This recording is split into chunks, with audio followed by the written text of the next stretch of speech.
Hello everyone. तो कैसे हैं आप? तो देखेंगे इस वीडियो में हम लोग एचआईवी एड्स के बारे में जानने वाले हैं।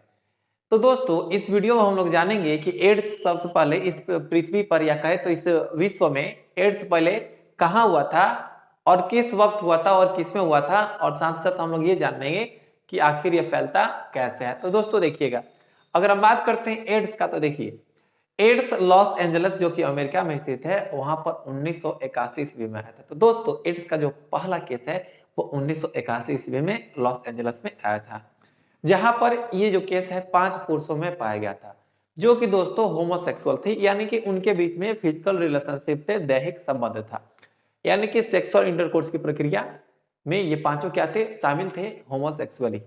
अब यहाँ पे बात आती है दोस्तों, आखिर ये जो बीमारी है एड्स, ये होता किससे है। तो दोस्तों आपको हम बता दें कि जो एड्स नामक बीमारी है यह विषाणु से होता है, वायरस से होता है। अब इसका जो वायरस होता है दोस्तों, उसको हम लोग कहते हैं HIV, और HIV कहने का मतलब होता है ह्यूमन इम्यूनो डिफिशियंसी वायरस। यानी कि दोस्तों ये करता क्या है कि ये जो HIV वायरस होते हैं ना, हमारे प्रतिरक्षा तंत्र के ऊपर अटैक करते हैं, जिसके कारण वो हो जाता है डिस्ट्रॉय, यानी कि हो जाता है कमजोर। और दोस्तों जब कमजोर हो जाता है तो ये और हमारे शरीर के ऊपर हावी हो जाता है। तो दोस्तों अगर हम एड्स के फुल फॉर्म की बात कर लें तो इसका फुल फॉर्म होता है एक्वायर्ड इम्यूनो डेफिशिएंसी सिंड्रोम। यानी कि दोस्तों यहां पे ये बात चल रही है कि ये क्या होता है, उपार्जित प्रतिरक्षा कमी रोग, यानी कि इसमें आपका जो प्रतिरक्षा तंत्र है वो हो जाता है कमजोर। ठीक है दोस्तों। और HIV का जो फुल फॉर्म होता है ह्यूमन इम्यून डिफिशियंसी वायरस, जो कि दोस्तों आपको बता दें एक प्रकार का क्या है, तो इसे हम एक और नाम देते हैं जिसे हम लोग कह सकते हैं एरिथ्रो वायरस, जो कि बहुत बहुत इंपॉर्टेंट है, विभिन्न प्रकार के प्रतिरोगी परीक्षाओं में पूछे भी गए हैं क्वेश्चंस। ठीक है दोस्तों, ये रिट्रो वायरस। अब यहाँ पे बात आती है दोस्तों कि ये जो बीमारी होती है, इसके लक्षण उत्पन्न होने में कितना वक्त लग जाएगा, कितने वक्त लग जाएंगे। तो आपको बता दें दोस्तों कि कोई रोगाणु आपके शरीर के अंदर पहुंचा, जब पहुंचा उस वक्त से जब आपके शरीर में उस बीमारी के लक्षण दिखने लग गए, तो जो समय होता है दोस्तों उसको हम लोग कहते हैं इंक्यूबेशन पीरियड। क्या कहते हैं जी? इंक्यूबेशन पीरियड कहते हैं। तो दोस्तों ये जो एड्स है ना, इसके लक्षण आपके 6 महीने में भी या दिखाई दे सकते हैं, या अगर अधिक से अधिक वक्त की बात करें तो इसके लक्षण उत्पन्न होने में दोस्तों लगभग 10 साल भी लग सकते हैं, यानी कि इतना अधिक वर्ष भी लग जाता है इसके लक्षण उत्पन्न होने में। अब यहाँ पे सबसे महत्वपूर्ण बात आती है कि ये इसका बोले तो एक व्यक्ति से दूसरे व्यक्ति में यह फैलता कैसे है। तो दोस्तों समझने का प्रयास करेंगे। मान लेते हैं कोई पुरुष है, ठीक है, और कोई स्त्री है। अब क्या होता है, उनके बीच में शारीरिक संबंध होता है। अब मान लेते हैं जो पुरुष है वो एड्स से संक्रमित है, यानी उसको एड्स हुआ है। अगर वह उस स्वस्थ स्त्री के साथ सेक्सुअल इंटरकोर्स यानी कि या शारीरिक संबंध बनाता है, तो दोस्तों होगा यही कि जो पुरुष है उसका वीर्य फीमेल के अंदर जाएगा, और जो वीर्य जाएगा तो वीर्य के साथ ही वायरस चला जाएगा। तो मुख्य रूप से कहा जाए दोस्तों, तो ये एक ही व्यक्ति से दूसरे व्यक्ति में कैसे ट्रांसफर हो जाता है, कैसे ट्रांसमिट होता है, तो ध्यान दीजिएगा। दो ही इसके लिए हो सकते हैं, एक एस्पर्म यानी कि जिसको हम लोग कह रहे हैं दोस्तों सीमेन कहते हैं, एस्पर्म नहीं सीमेन कहते हैं, और एक होता है ब्लड। यानी कि यह जो बीमारी है केवल वीर्य और खून से ही क्या होते हैं, एक व्यक्ति से दूसरे व्यक्ति में जाते हैं। इसके अलावा कोई कुछ भी हो उससे ये क्या होता है, दूसरे व्यक्ति में नहीं जाता है। तो दोस्तों एक और बात जानिएगा कि पुराने समय में ना लोग होता कि कोई गांव में होता था कि कोई व्यक्ति एड्स से संक्रमित हो गया तो लोग गांव से ही बाहर कर देते थे। लोग इसे छुआछूत की बीमारी मानते थे। लेकिन दोस्तों आपको हम बता दें कि ये छुआछूत वाली बीमारी नहीं है, इसको हम आगे डिस्कस करेंगे। अब यहाँ पर बात ये रहा कि ये बीमारी फैलता कैसे है। तो दोस्तों देखिएगा, एक तो अनैतिक या जो होता है ना असुरक्षित यौन संबंध, यानी कि अनप्रोटेक्टेड सेक्सुअल इंटरकोर्स से फैलता है। अब बात ये रहा दोस्तों कि अब मान लेते हैं कोई पुरुष है, ठीक है, वो बिना कंडोम का यूज किए, बिना कंडोम का यूज किए वो किसी भी स्त्री से क्या करता है, तो शारीरिक संबंध बनाता है। अब उसको तो पता नहीं है ना दोस्तों कि वो स्त्री है, उसको क्या हुआ है, वो स्त्री एड्स से संक्रमित है कि नहीं है, और अनप्रोटेक्टेड सेक्सुअल इंटरकोर्स कर लेता है। जिससे होता क्या है दोस्तों कि जो व्यक्ति है वो संक्रमित हो जाता है किससे, तो एड्स से संक्रमित हो जाता है। ठीक है जी। एक और सबसे महत्वपूर्ण, और मान लेते हैं कोई स्त्री है वो प्रेग्नेंट है दोस्तों, क्या है, प्रेग्नेंट है। जब स्त्री एड्स से ग्रसित है और प्रेग्नेंट है तो उसका जो बच्चा होगा ना उसमें भी ये जो वायरस होते हैं ट्रांसफर हो सकते हैं। उसका जो प्लासेंटा होता है जिससे बेबी उसके गर्भाशय से जुड़ा रहता है, उसी प्लासेंटा के द्वारा क्या हो सकता है, तो उस बच्चे को भी एड्स होने की खतरा रहती है। ये रहा। अब देखिएगा, अब यहां पर एक बात आती है कि अगर कोई व्यक्ति है एड्स से संक्रमित है, बिना उसका टेस्ट किए कि वो व्यक्ति एड्स से संक्रमित है कि नहीं है, और दोस्तों करते क्या है कि उसके खून को हम लोग चढ़ा दें, या डॉक्टर उसके खून को चढ़ा दे दूसरे व्यक्ति जो उसकी स्वस्थ है, तो होगा यही कि ये जो संक्रमित व्यक्ति का खून जब उसके शरीर के अंदर जाएगा तो खून के द्वारा ही वो वायरस उसके अंदर चला जाएगा, और जब चला जाएगा तो व्यक्ति का काम खत्म। कहने का मतलब जय हिंद उसका भी हो जाएगा, वो भी संक्रमित हो जाएगा। अब यहां पे देखिएगा, इंजेक्शन से, रेजर से। अब मान लेते हैं आप गए सैलून में गए और आपने बोला सैलून वाला से कि हमारा शेविंग कर दीजिए। ठीक है दोस्तों, क्या बोला, हमारा शेविंग कर दीजिए।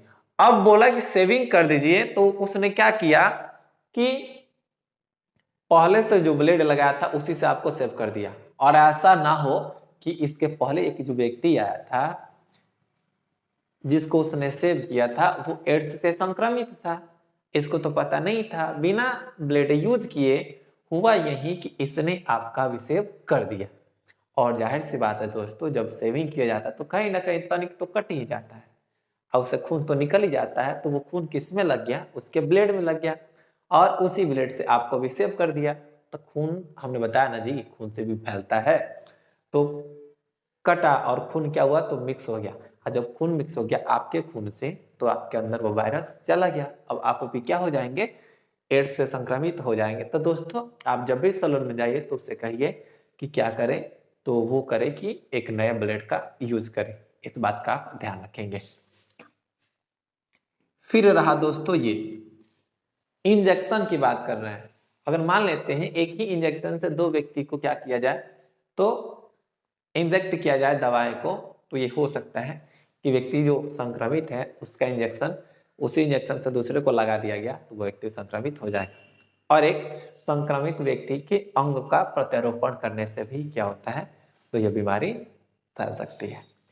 ये कुछ बातें थी इसके ट्रांसमिशन की। अब बात यहाँ पे आती है कि इसके लक्षण क्या क्या होंगे। तो देखिएगा दोस्तों, अगर हम इसके लक्षण की बात करेंगे ना, कि अगर किसी व्यक्ति को एड्स हुआ है तो उसके शरीर में कौन कौन से रोग लक्षण दिखाई देंगे, देखिएगा, तो व्यक्ति में होगा बुखार हो जाएगा, फिर उसके वजन में लगातार कमी होगी, फिर उसमें मिचली आना होता है, फिर सर दर्द हो गया, शरीर के ऊपर लाल लाल धब्बे दिखाई देते हैं, वो हमेशा सुस्ती महसूस करता है, और वो फेरेंजाइटिस यानी कि ये जो फेरिंक्स है उससे ग्रसित रहता है, यानी कि उसका जो ये गला वाला पोर्शन है ना हमेशा क्या रहता है, तो कंजेस्टेड की तरह महसूस होता है। तो दोस्तों ये लक्षण है, अगर ये लक्षण आपको दिखे, ठीक है, तो आप डॉक्टर से क्या करें, जरूर टेस्ट करवाएं। अब बात रहा दोस्तों कि कैसा टेस्ट कराएंगे, कैसे टेस्ट कराएंगे, तो एड्स का अलग ही टेस्ट होता है,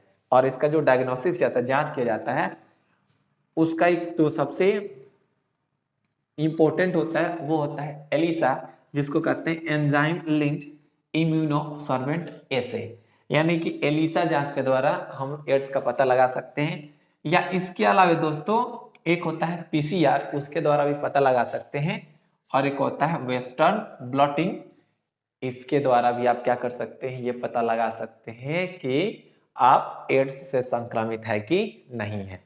कब आप डॉक्टर के पास जाइए, जब देखिए इतने आपके अंदर सिम्टम्स हो तो। ओके दोस्तों, तो ये तो कुछ हमने यहाँ पे डायग्नोसिस की बात कर ली। अगर आपसे अब कहा जाए कि इसका बचाव कैसे करेंगे, तो बचाव यही करेंगे दोस्तों कि बिना जांच के खून नहीं चढ़वाएंगे, पहली बात। और दूसर का अनप्रोटेक्टेड सेक्सुअल इंटरकोर्स नहीं करेंगे। अगर सेक्सुअल इंटरकोर्स करना ही है तो कंडोम का यूज करेंगे या फीमेल कंडोम का यूज करेंगे।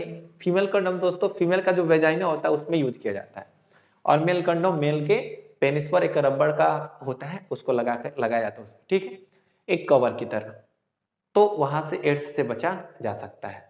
अब देखिए दोस्तों, यहां पे एक बात आती है, क्या इसका ट्रीटमेंट है? तो अगर हम इसके ट्रीटमेंट कहेंगे तो दोस्तों ये ट्रीटेबल नहीं होता है, इसको ट्रीट नहीं किया जा सकता है, जो कि अभी भी मेडिकल जो प्रोफेशन है या मेडिकल साइंटिस्ट है उनके लिए चुनौती है। और दोस्तों इसका कोई भी वैक्सीन नहीं है, इसका कोई इलाज नहीं है। लेकिन जो व्यक्ति एड्स से संक्रमित है उसके लाइफ को और थोड़ा सा बढ़ाया जा सकता है कि और कुछ दिन तक जीवित रहे। उसके लिए कुछ दवाएं हैं, जैसे कि जीडाबोडीन है दोस्तों, एजिडोथायमिडीन है और डिडारोसिन है। ये दवा उस व्यक्ति को आप दीजिए, कुछ दिन तक क्या होगा वो और बच सकता है।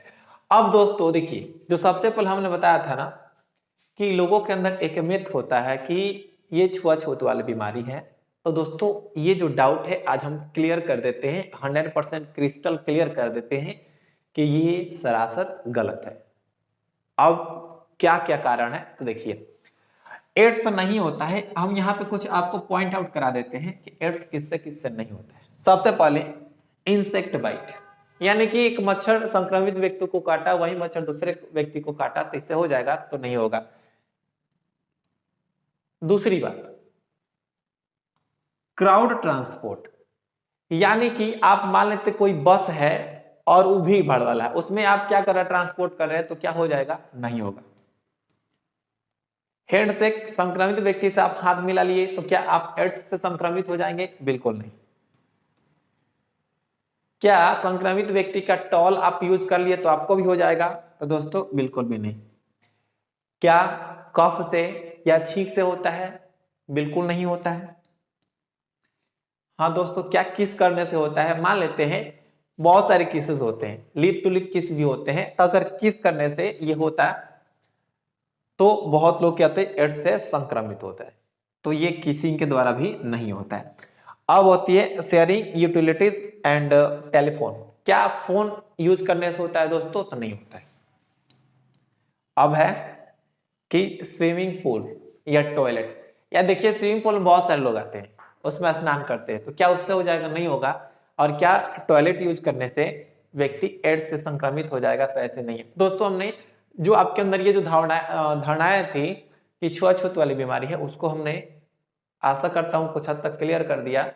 और हाँ दोस्तों, एक सबसे महत्वपूर्ण डे है जिसे हम लोग कहते हैं वर्ल्ड एड्स डे, जो कि 1 दिसंबर को मनाया जाता है और इस दिन लोगों को जागरूक किया जाता है। तो उम्मीद करते हैं एड्स की जानकारी हम आपको दे पाए। अगर वीडियो अच्छा लगे तो इसको आप लाइक जरूर कर दें, और अगर चैनल पे नए हैं तो सब्सक्राइब कर सकते हैं अगर मन करे तो। मिलता हूँ नेक्स्ट वीडियो में एक प्यारे टॉपिक का। जय हिंद।